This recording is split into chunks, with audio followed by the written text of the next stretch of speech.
इसके अंदर जो इन्फ्लेशन है उसको कंट्रोल करने का काम करता है। उसके लिए कुछ मैकेनिज्म, जैसे सबसे इम्पोर्टेंट है रेपो रेट। रेपो रेट क्या होता है? रेपो रेट वो रेट है, वो रेट ऑफ इंटरेस्ट है जिस रेट ऑफ इंटरेस्ट पे आरबीआई बैंक्स को पैसा उधार पे देता है। ठीक है, यानी कि आरबीआई क्या कर रहा है, reserve bank of India loan दे रहा है, किसी पर्टिकुलर इंटरेस्ट पे दे रहा होगा, किसी पर इंटरेस्ट रेट पे ऊपर दे रहा होगा। ये जो इंटरेस्ट रेट है ये ही रेपो रेट, इसी को बोलते हैं रेपो रेट। किसको दे रहा है लोन? बैंक्स। बैंक्स जैसे आपका एसबीआई हो गया, पीएनबी हो गया, आईडीबीआई हो गया, तमाम आपको पता है ना, आईसीआईसीआई, एचडीएफसी, तमाम उनको लोन। ठीक है, अब देखो ध्यान से समझो, इस चीज को बिल्कुल ध्यान से समझो। इन्फ्लेशन ज्यादा हो गया, इन्फ्लेशन ज्यादा हो गया, इसका मतलब क्या है? इन्फ्लेशन के ज्यादा होने का मतलब क्या है? इन्फ्लेशन ज्यादा कैसे होता है? जब डिमांड ज्यादा होती है। जब डिमांड, इकोनॉमिक्स का एकदम बेसिक नियम है, किसी भी चीज की डिमांड ज्यादा होगी तो उसके प्राइसेस बढ़ जाएंगे। और डिमांड कब होगी? आप मार्केट में जाके सामान कब खरीदोगे? जब आपके पास पैसा होगा, यानी कि लिक्विड मनी होगा, है ना। तब आप जाके दुकान पे क्या कहोगे? मुझे एक मोटरसाइकिल दे दो, मुझे ये दे दो, सामान दे दो, सामान खरीदोगे पैसे से। तो जब लिक्विडिटी ज्यादा होगी तो इन्फ्लेशन ज्यादा होगा और ग्रोथ भी होगी। ठीक है, ठीक है, ग्रोथ भी। तो इन्फ्लेशन अगर ज्यादा हो गया, अब उसको कम करना है, यानी कि लोगों से पैसा, लोगों के हाथ से पैसा निकालना है।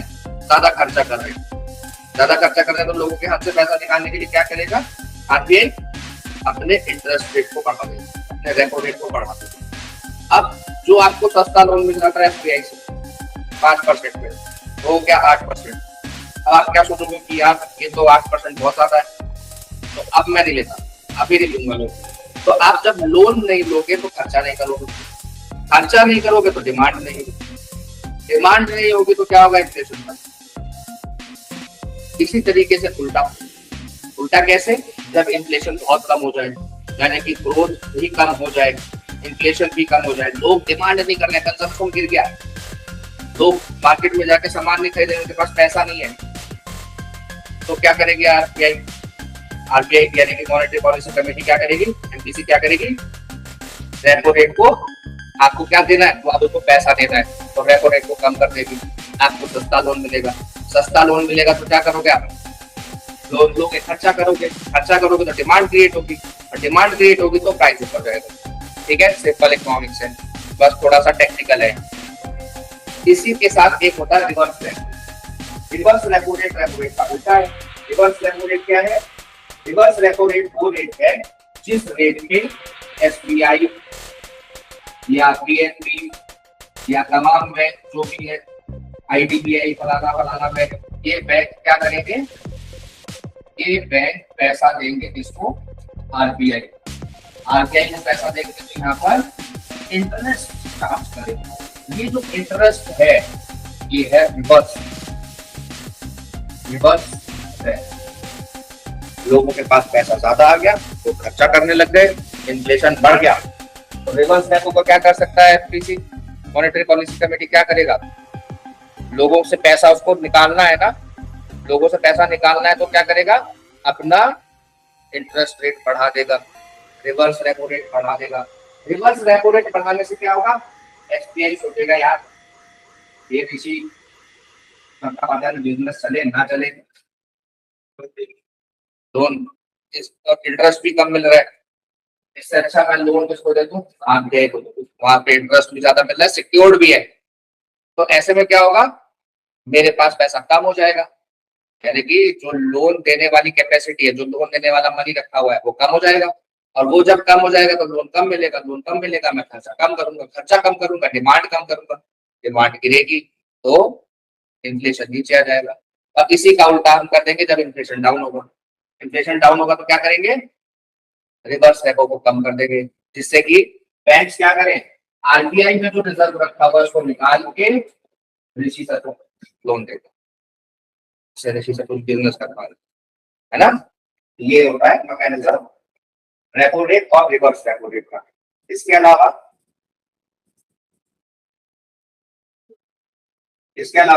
सीआरआर एक मैकेनिज्म है। सीआरआर यानी कि cash reserve ratio. Cash reserve ratio को तरीके से आसान तरीके से क्या हुआ, आपके घर रिश्तेदार आपको 500 रुपए देके चले गए,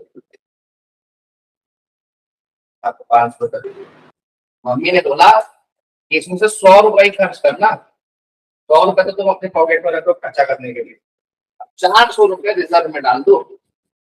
400 रुपए रिजर्व में डाल दो तो आपके पास क्या हो जाएगा, पैसा कम हो जाएगा, है ना। तो सीआरआर क्या होता है, वो पैसा होता है जो बैंक को रिजर्व की तरह आरबीआई के पास रखना होता है।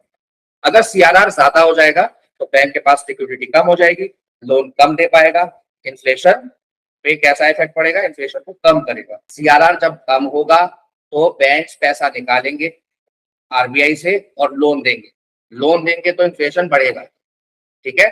और जब इन्फ्लेशन बढ़ेगा, ज्यादा होगा, तो क्या करेंगे, सीआरआर को भी बढ़ा देंगे, जिससे क्या होगा, बैंक को पैसा कहाँ रखना पड़ेगा, आरबीआई के पास। लिक्विडिटी कम हो जाएगी, लिक्विडिटी कम हो जाएगी तो क्या होगा, हम डिमांड कम करेंगे तो इन्फ्लेशन नीचे आ जाएगा, ठीक है। एक होता है statutory liquidity ratio, SLR. Banks must maintain certain liquidity assets, कुछ लिक्विडिटी एसेट्स को मेंटेन करना पड़ता है, यानी कि इसको लोन में नहीं दे सकते। तो जितना ये ज्यादा होगा उतना लोन देने की कैपेसिटी कम होगी, लोन देने की कैपेसिटी कम होगी तो इन्फ्लेशन नीचे आएगा, ठीक है। ये रिजर्व एक तो आरबीआई के पास रखना होता है, कौन सा, सीआरआर।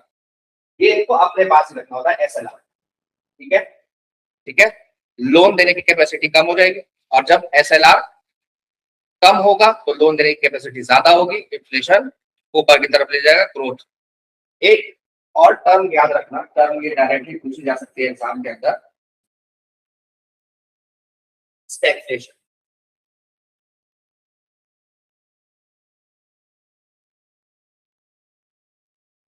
स्टैग्फ्लेशन क्या होता है, जब इन्फ्लेशन तो बढ़ रहा हो लेकिन इन्फ्लेशन के साथ ग्रोथ ना बढ़ रही, ग्रोथ ना हो रही। जब ग्रोथ क्या हो जाए, स्टैग्नेंट हो जाए, लेकिन इन्फ्लेशन बढ़ रहा है, तो दो शब्दों को मिला के बना है स्टैग्फ्लेशन, ठीक है। ये टर्म डायरेक्टली एग्जाम में पूछा जा सकता है।